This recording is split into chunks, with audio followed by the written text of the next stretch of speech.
किसी के चरणों में गिर जाने की चाह होते हुए भी संकोच बस चरण स्पर्श नहीं करता।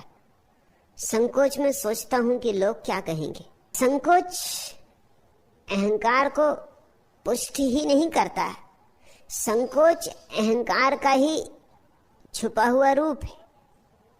निरअहंकारी व्यक्ति निसंकोची होता है। निरअहंकारी व्यक्ति जैसा होता है वैसा ही होता है। किसी के पैर छूना है तो पैर छूता है, और नहीं छूना है तो नहीं छूता। निरअहंकारी व्यक्ति सहजता से जीता है। और अहंकारी ऐसा भी सोच सकता है कि यहां पैर छूने से लाभ होगा, लोग कहेंगे देखो कैसा विनम्र, कैसा निरअहंकारी, तो छू लूं पैर। वो पैर भी छुएगा तो अहंकार के लिए, पैर नहीं भी छुएगा तो भी अहंकार के लिए। किसी के चरणों में गिर जाने की इच्छा होती है, फिर भी नहीं गिरते, पता नहीं लोग क्या कहेंगे। तुम लोगों की ही सुनते रहोगे।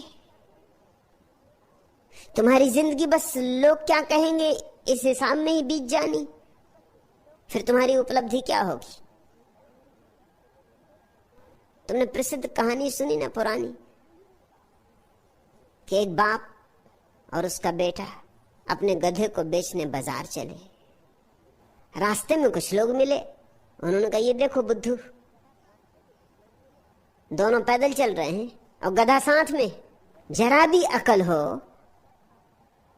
तो गधे की सवारी करनी चाहिए। जब गधा पास है तो तुम पैदल क्यों चल रहे हो। बात तो जची, ये बात बुद्धूपन की मालूम पड़ती कि हम दोनों पैदल चल रहे हैं और गधा पास है, तो दोनों गधे पे सवार हो गए। फिर आगे थोड़े लोग मिले, उन्होंने कहा ये देखो बेचारा गरीब गधा है, दो चढ़े बैठे,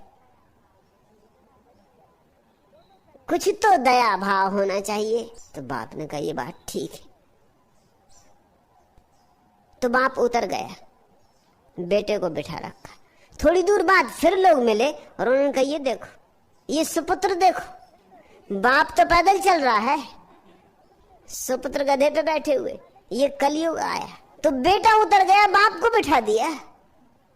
थोड़ी देर बाद फिर लोग मिले, उन्होंने कहा ये देखो, बूढ़े हो गए मगर अकल ना आई, बेटा तो पैदल घसट रहा है, खुद गधे पे चढ़े बैठे। अब तो बड़ी मुश्किल हो गई। बाप बेटा दोनों झाड़ के नीचे बैठ के सोचे अब करना क्या। अब तो जो जो किया जा सकता था सब कर चुके, सिर्फ एक ही बात बची। तो एक लकड़ी में गधे को बांध के उल्टा लटका के दोनों कंधे पे लेके चले। अब और तो कुछ बचा नहीं करने को। गुजरते थे पुल पर से, लोगों की भीड़ लग गई, लोग खिलखिला के हंसने लगे। बहुत सवारियां देखी, आदमियों को गधों पर देखा लेकिन गधों को आदमियों पर नहीं देखा।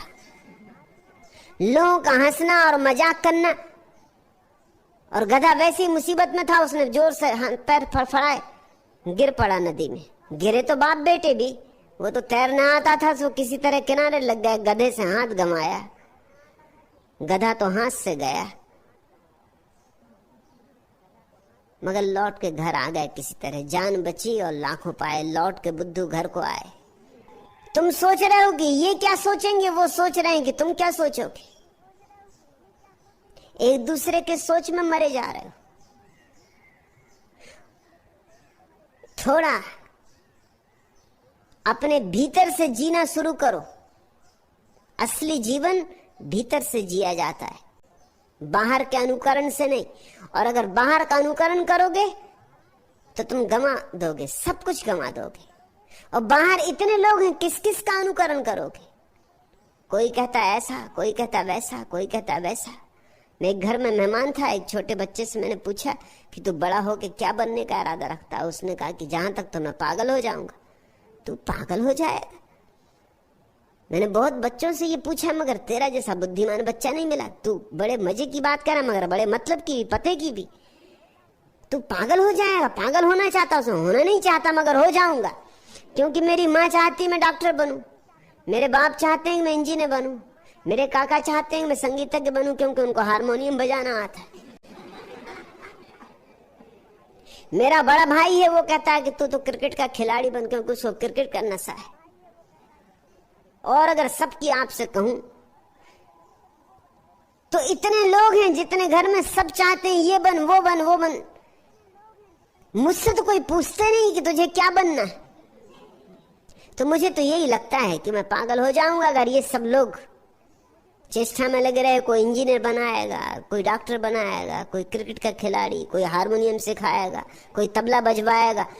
अगर इन्हीं लोगों के हाथ में रहा तो बस एक बात निश्चित है कि मैं पागल हो जाऊंगा। और इसी तरह स्थिति है। ये तो दूर की बात होगी। मैंने ऐसे तक लोग देखे हैं, ऐसे घरों में मेहमान हुआ हूं कि बच्चा भी पैदा नहीं हुआ और पति पत्नी में मैंने झगड़ा देखा कि बच्चा जब पैदा होगा तो उसको क्या बनाना, डॉक्टर बनाना कि इंजीनियर बनाना कि संगीतज्ञ बनाना कि क्या बनाना, ये बच्चा पैदा ही नहीं हुआ है। किनको तुमने अपने जीवन का सारा अधिकार दे दिया है निर्णय करने का। निर्णय भीतर से आने दो। तुम करना चाहते हो वह करो, चाहे उसके लिए कोई भी कीमत चुकानी पड़े। एक तो संतोष होगा कि मैं जो करना चाहता था वह किया। मैंने अपने को बेचा नहीं, अपनी आत्मा को बाजार में रखा नहीं, मैंने समझौते नहीं किए। मैं मर रहा हूं लेकिन वही करते मर रहा हूं जो मैं करना चाहता था। तुम्हारे प्राणों में वैसा ही संतोष होगा जैसे सुकरात को रहा होगा जहर पीते वक्त, जैसा मंसूर को रहा होगा गर्दन कटते वक्त, जैसा जीसस को रहा होगा सूली पे चढ़ते वक्त। संतोष, परम संतोष कि मैं जो करना चाहता था मैंने वही किया। मैंने किसी कीमत पर समझौते नहीं किए। इस जगत में परम तृप्ति उनकी है जो समझौते नहीं करते, जो भीतर से बाहर की तरफ जीते। और उनका जीवन तो नरक है जो बाहर से भीतर की तरफ जीते, जो हर एक का इशारा पूरा करने में लगे, जो सबको राजी करने में लगे, जो चाहते हैं कि सब हमसे प्रसन्न रहे। उनसे कोई प्रसन्न भी नहीं रहता, ये भी ख्याल रखना।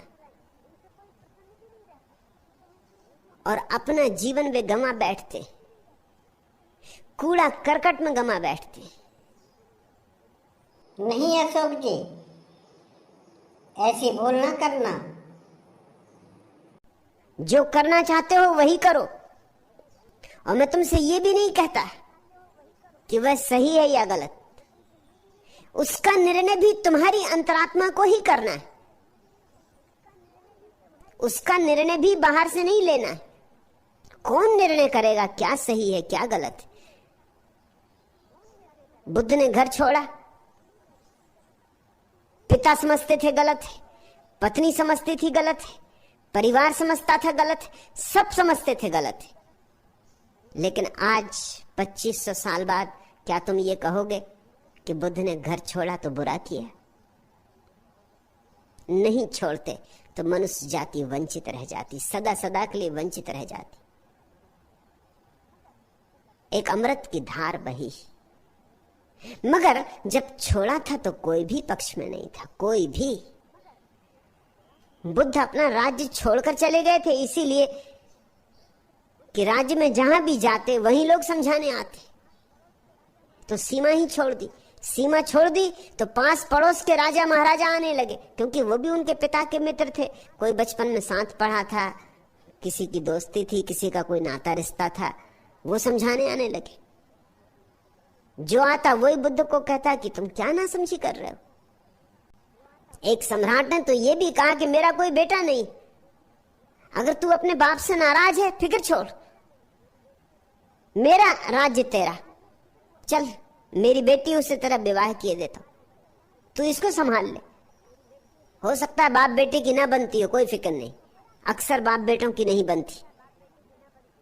तो ये तेरा घर है और चिंता मत कर, तेरे पिता के राज्य से मेरा राज्य बड़ा है तो तू कोई नुकसान में नहीं रहेगा। और तू अपने बाप का इकलौता बेटा है, आज नहीं कल बूढ़ा मर जाएगा, वो भी तेरा है, ये भी तेरा है, फायदा ही फायदा है। तू उठ।